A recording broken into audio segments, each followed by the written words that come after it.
Santapan Harian Jumat 15 Mei 2020. Hari ini kita akan membaca Bilangan pasalnya yang ke-21, ayatnya yang pertama hingga ayatnya yang ke-9.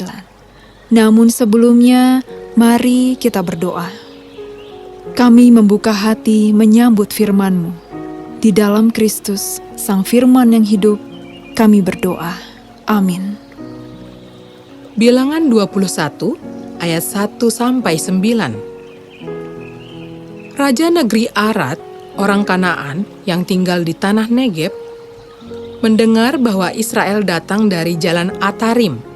Lalu ia berperang melawan Israel, dan diangkutnya beberapa orang tawanan daripada mereka. Maka bernazarlah orang Israel kepada Tuhan, katanya, "Jika engkau serahkan bangsa ini sama sekali ke dalam tangan kami akan menumpas kota-kota mereka sampai binasa." Tuhan mendengarkan permintaan orang Israel, lalu menyerahkan orang Kanaan itu. Kemudian orang-orang itu dan kota-kotanya ditumpas sampai binasa. Itulah sebabnya tempat itu dinamai Horma.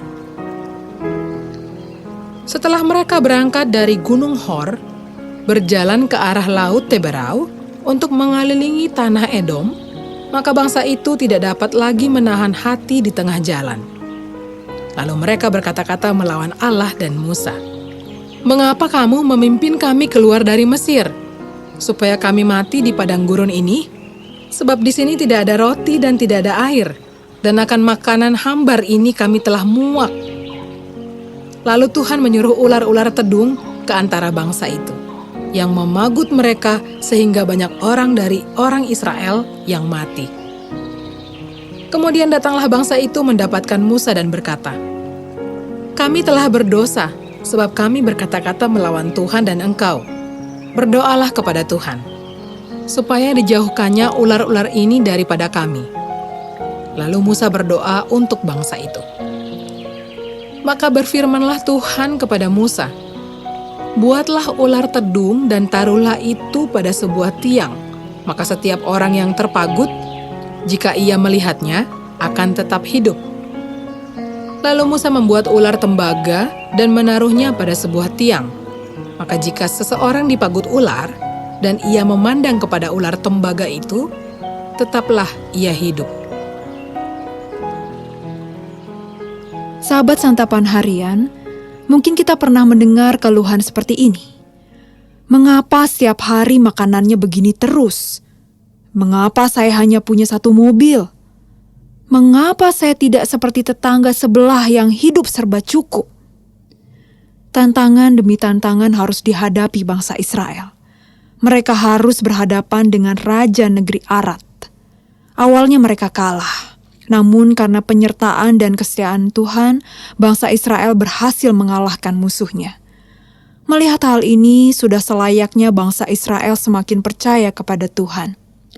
Hal yang terjadi justru sebaliknya. Mereka kembali mengeluh dan melawan Tuhan dan Musa.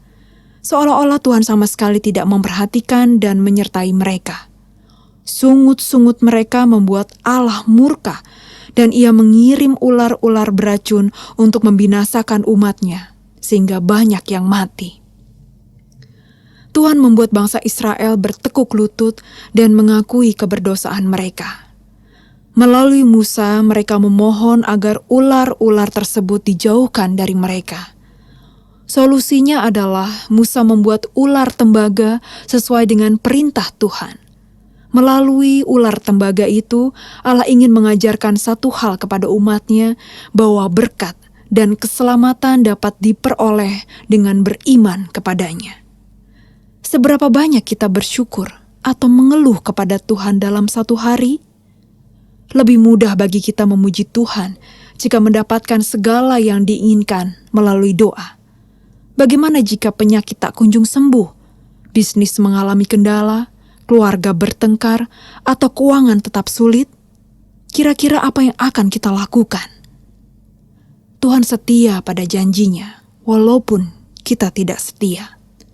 Sudah semestinya kita lebih banyak bersyukur ketimbang mengeluh. Mari kita belajar bersyukur setiap saat. Alangkah indahnya apabila kita menjadikan syukur sebagai gaya hidup sehari-hari.